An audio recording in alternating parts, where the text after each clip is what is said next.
Hola, ¿cómo están? Iniciaremos el proyecto número 1 de la materia Lengua Materna 2, titulado Leer por placer. La narrativa latinoamericana. El propósito general de este proyecto es elegir un cuento o novela latinoamericana y escribir un comentario. La práctica social es lectura de narraciones de diversos subgéneros y lo que se espera que ustedes aprendan o el aprendizaje esperado es selecciona y lee cuentos o novelas de la narrativa latinoamericana contemporánea.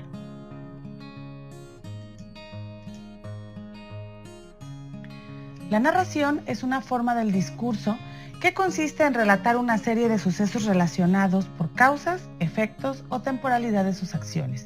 En ellas intervienen personajes que llevan acciones en un determinado lugar o contexto y en cierto tiempo.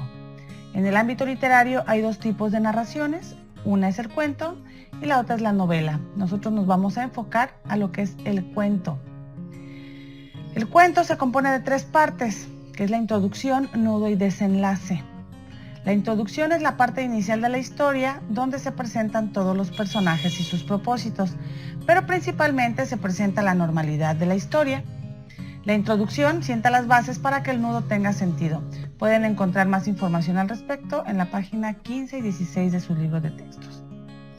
El nudo es la parte donde se presenta el conflicto o el problema de la historia. Allí toman forma y suceden los hechos más importantes. El nudo surge a partir de un quiebre o alteración de lo planteado en la introducción. Y el desenlace es la parte donde se suele dar el clímax y la solución del problema y donde finaliza la narración. El narrador es un personaje creado por el autor que tiene la misión de contar la historia. Vamos a ver tres tipos de narradores aquí. El primero es el narrador omnisciente, que es aquel que sabe y conoce toda la información sobre los personajes y las tramas. Tiene el poder de anticiparse a los acontecimientos, de suponer, de juzgar y de revelarnos cómo se sienten los personajes. Construido en tercera persona, y no se trata de un personaje del relato, sino de alguien externo a la historia. Con tercera persona me refiero a las personas gramaticales. Recordemos, la primera persona gramatical es yo, tú, él, del singular, y nosotros, ustedes, ellos, del plural. Entonces, aquí el narrador omnisciente se construye en tercera persona. Después, el narrador protagonista es descrito en primera persona.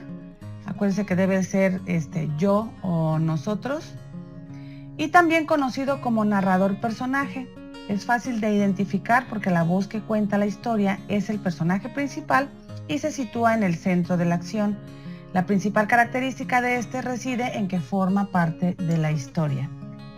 Y por último, el narrador testigo, que aquí el que cuenta la historia es un testigo que nos narra los hechos en primera o en tercera persona. No se trata del protagonista, sino de un personaje que ha presenciado lo ocurrido y como máximo puede facilitarnos su punto de vista, pero no hace juicios de valor.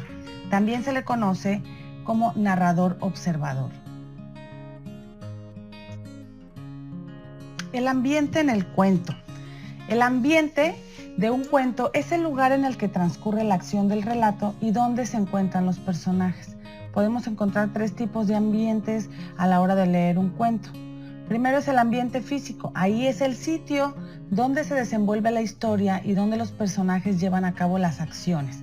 Un ambiente físico puede ser, por ejemplo, un pueblo, una playa, una casa, una habitación. Nosotros vamos a identificar el ambiente conforme vayamos leyendo y si dice, la chica se encontraba en su habitación llorando, ok, el ambiente físico es una habitación, por ponerles un ejemplo.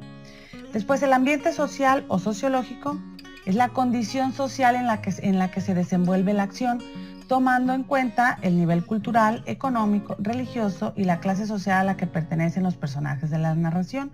Nosotros al leer nos vamos a identificar si el personaje es rico, si es pobre, si es un sacerdote, creyente, maestro, doctor, etc. Ese va a ser el ambiente social o sociológico.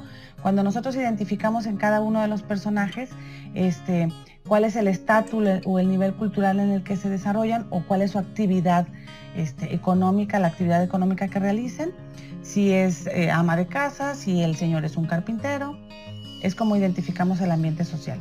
Y el ambiente psicológico, bueno, este es el ambiente emocional e íntimo que experimentan los personajes, resultados de los planteamientos psicológicos como el amor, la rabia, la venganza, el miedo.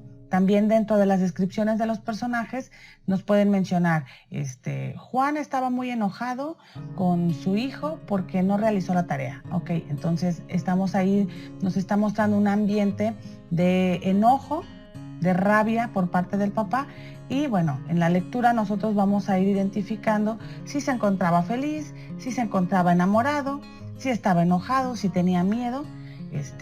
Aquí la cuestión es que cuando nosotros vayamos leyendo, vayamos identificando cada uno de estos ambientes a través de lo que nos digan sobre los personajes. Actividad es para desarrollar en su cuaderno. Bueno, busca en internet o en tu libro de texto de lengua materna 2 cuentos latinoamericanos. Por lo menos debes de leer 3. Después elegirás uno y responderás las siguientes preguntas, ya sea en tu cuaderno o incluso también puedes utilizar tarjetas de resumen. ¿De qué trata el cuento? ¿Cuántos personajes hay y cómo son? Tienes que describir al personaje. Si no lo dice el cuento, si el cuento no te narra cómo es, entonces tú cómo te lo imaginas. ¿En qué espacio o ambiente físico se desarrollaron las acciones? Acuérdense si es en una casa, si es en una playa, si es en la escuela. ¿Cuál es el ambiente social en el cuento? ¿A qué se refieren, a qué se dedican los personajes? ¿Y qué problemática social identificaron en el cuento? Dentro de la trama debe de haber algún problema. ¿Cuál fue ese problema que ustedes identificaron? Todo eso lo escriben en su cuaderno. El comentario como tipo de texto. Un comentario es un texto escrito u oral que consiste en un resumen acompañado de algunas valoraciones u opiniones sobre el texto original que es objeto del comentario. Su producto final para este proyecto va a ser elaborar un comentario sobre un cuento latinoamericano que ustedes ya eligieron previamente en la actividad anterior. Los elementos que debe de contener este producto, el cual pueden elaborarlo a computadora o en hojas blancas, van a hacer un comentario sobre el cuento elegido y primero debe de contener el título del cuento sobre el que se elaborará el comentario. Tienen que hablar acerca del autor, como por ejemplo nombre, nacionalidad, cuando escribió la obra. Señalar de qué se trata el cuento, una breve síntesis de en qué consiste, no contarlo todo, sino a grandes rasgos de qué trata el cuento. Deben mencionar brevemente a los personajes y algunos datos sobre ellos, es decir, vamos a describir un poquito cómo eran los personajes. Vamos a mencionar el tipo de narrador, ambientes y trama, los datos que vimos anteriormente, qué tipo si es narrador omnisciente, etcétera. El ambiente es dónde se desarrolló, si es físico, si es psicológico, y la trama es de qué trata el texto. Y tienen que dar al final una opinión sobre el cuento, si les gustó o no les gustó y por qué. Por último, ponemos el nombre del alumno que desarrolla el comentario. Si tienen alguna duda, entonces ya cada quien tendrá que hablar o que preguntarle a su maestro de español para aclarar cualquier confusión que tengan o cualquier duda, y estamos para servirles.